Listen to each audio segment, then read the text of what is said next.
Assalamualaikum warahmatullahi wabarakatuh. Semangat pagi, semoga kita dalam keadaan sehat selalu. Kali ini kami akan memaparkan analisis isu kontemporer proxy war yang disusun oleh Anilah Permata, Ega Delima Pratiwi, Singgi Prabowo dengan tutor Pak Mamai Mulyadin.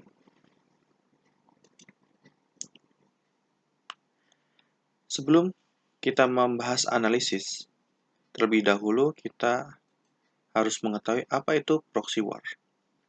Proxy war adalah perang dua negara atau aktor non-negara yang terjadi karena dorongan atau mewakili pihak lain yang tidak terlibat langsung di pertempuran. Pihak lain tersebut harus memiliki hubungan yang erat dan lama dengan pihak yang bertikai, baik dalam bentuk pendanaan, pelatihan militer, dan lain-lain, yang dapat memastikan perang terus berjalan. Sementara kekuasaan kadang-kadang digunakan pemerintah sebagai proksi, aktor non-negara kekerasan, dan tentara bayaran pihak ketiga lainnya yang lebih sering digunakan. Diharapkan bahwa kelompok-kelompok ini bisa menyerang lawan tanpa menyebabkan perang skala penuh. Perang proksi juga telah berjuang bersama konflik skala penuh. Hal ini hampir mustahil untuk mewakili perang proksi yang murni. Sebagai kelompok berjuang untuk bangsa tertentu biasanya memiliki kepentingan mereka sendiri, yang dapat menyimpang dari orang-orang dari patron mereka. Biasanya perang proksi berfungsi sebagai perang dingin karena mereka menjadi kebutuhan dalam melakukan konflik bersenjata antara setidaknya dua pihak yang berperang sambil terus perang dingin. Tentunya, di era globalisasi saat ini, di mana hanya negara-negara adikuasa yang mampu menjadi peran utamanya dengan memanfaatkan negara-negara kecil sebagai objek permainan proksi, dengan mengeksploitasi sumber daya alam bahkan sampai dengan ideologinya, dengan menanamkan paham-paham radikalisme, liberalisme, globalisme, dan lain-lain, sehingga dapat memicu terjadinya gerakan separatis yang dapat memecah belah suatu bangsa demi tujuan dan kepentingan negara-negara adikuasa. Ada beberapa kasus proxy war yang perlu kita perhatikan. Yang pertama, melakukan investasi besar-besaran kepada Indonesia agar dapat mengeksploitasi dan menguasai sumber daya alam Indonesia. Yang kedua, menghancurkan generasi muda dengan narkotika, judi online, dan situs porno. Mari kita analisis menggunakan metode pentahelix. Di isu pertama, dari segi pemerintah, masih banyak ditemukan kekurangan pada instrumen hukum mengenai investasi asing sehingga dapat merugikan rakyat.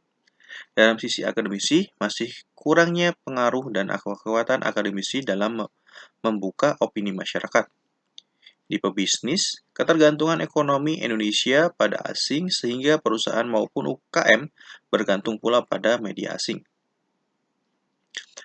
Dari komunitas, masih sedikit aktivitas lingkungan yang sadar akan permasalahan tersebut. Dari sisi media, manipulasi berita hoak yang secara mudah disebarkan oleh pihak berkepentingan sehingga dapat memutarbalikkan fakta dan opini masyarakat mengenai penguasaan sumber daya alam oleh asing yang berkedok investasi untuk kesejahteraan mereka. Pada isu kedua, dari sisi pemerintah, kurang tegasnya peraturan mengenai hukum narkoba, belum ada hukum tegas mengenai judi online dan situs pornografi. Dalam sisi akademisi, peran akademisi baik orang tua, badan pendidik yang sangat besar menentukan arah generasi muda saat ini. Dalam sisi bisnis, judi online merupakan salah satu bisnis yang memberikan pajak kepada negara cukup besar. Dari komunitas, bebasnya komoditas judi dan pornografi pada masyarakat dan berkembang menjadi budaya.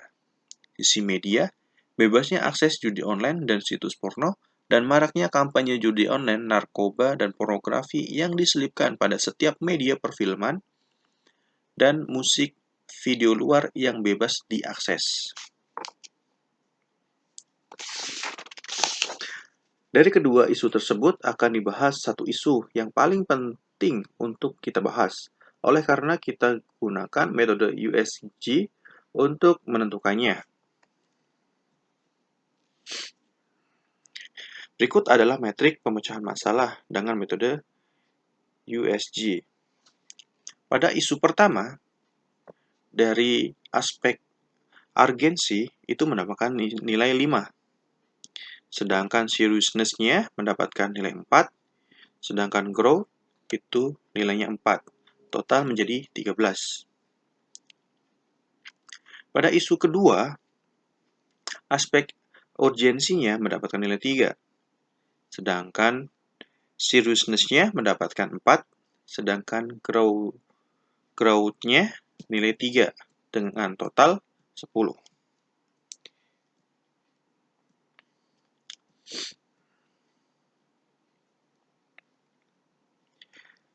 Kasus yang akan kita bahas adalah melakukan investasi besar-besaran kepada Indonesia agar dapat mengeksploitasi dan menguasai sumber daya alam Indonesia.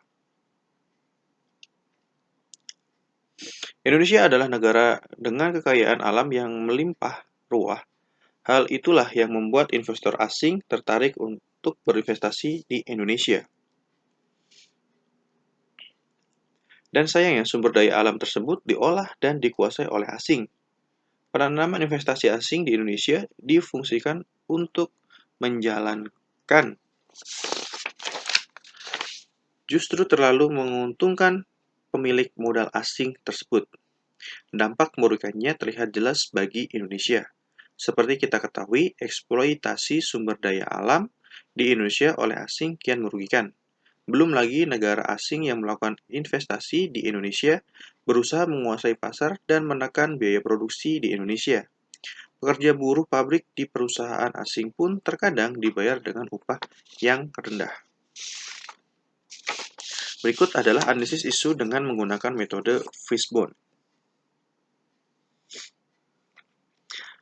Berdasarkan diagram di atas, dapat dijabarkan bahwa penyebab investasi besar-besaran kepada Indonesia agar dapat mengeksploitasi dan menguasai sumber daya alam Indonesia adalah sebagai berikut.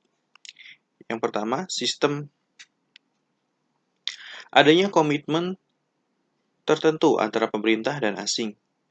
Angka pengangguran di Indonesia yang semakin meningkat. Yang kedua, surrounding atau lingkungan. Kekayaan alam atau sumber daya alam Indonesia sangat melimpah ruah. Angka kemiskinan penduduk. Selanjutnya ada supplier atau pemasok. Indonesia masih bergantung pada asing dalam mengelola sumber daya alam. Yang kedua, indokrinasi media yang terjadi saat ini. Selanjutnya ada skill atau kemampuan. Rendahnya sumber daya manusia yang terampil, rendahnya kesadaran untuk mengembangkan diri. Untuk menentukan alternatif penyelesaian, kami menggunakan metrik SWOT.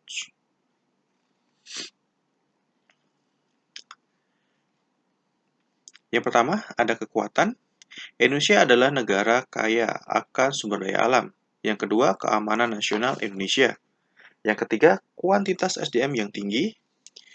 Yang selanjutnya ada kelemahan. Kurangnya sumber daya manusia yang terampil. Pendidikan keteknikan masih terbatas. Sedangkan wilayah Indonesia menyimpan keberadaan sumber daya alam yang harus dikelola dengan baik. Kurangnya teknologi yang memadai, angka pengangguran yang sangat tinggi. Peluang membuka lapangan kerja lebih banyak. Ancaman negara-negara luar berlomba ingin menguasai Indonesia karena memiliki sumber daya alam yang melimpah dan investasi besar-besaran di segala bidang. Berikut adalah tabel alternatif penyelesaian masalah.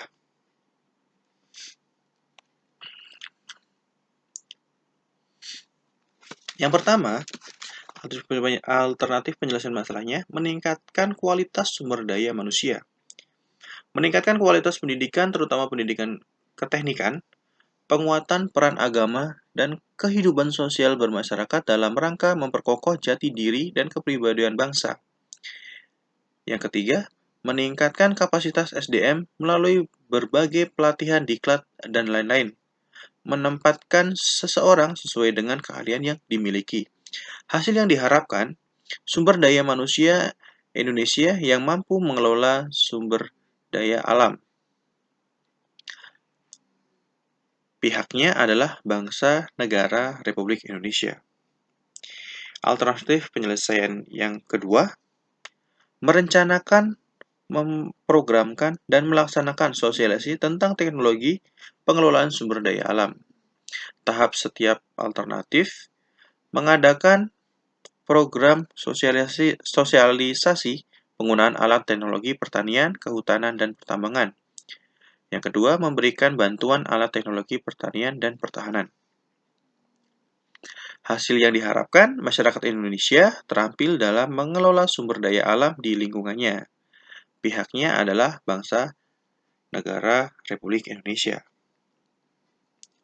Alternatif yang ketiga, meningkatkan kesadaran masyarakat dan membangun kekuatan dalam menangkal proxy war. Tahapannya membuat strategi politik, meningkatkan kesadaran bahwa kualitas pendidikan sangatlah penting, meningkatkan rasa patriotisme dan nasionalisme.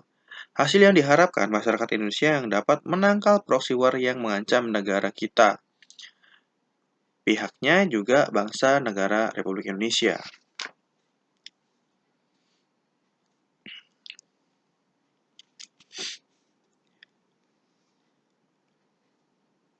Demikian isu kontemporer tentang proxy war yang kami sampaikan, yang kami bahas bersama-sama. Semoga ini bermanfaat untuk kalian semua, untuk kami, terutama untuk kami sendiri. Terima kasih kepada tutor kami, Pak Mamai Mulyadin. Kami akhiri. Semangat pagi. Assalamualaikum warahmatullahi wabarakatuh.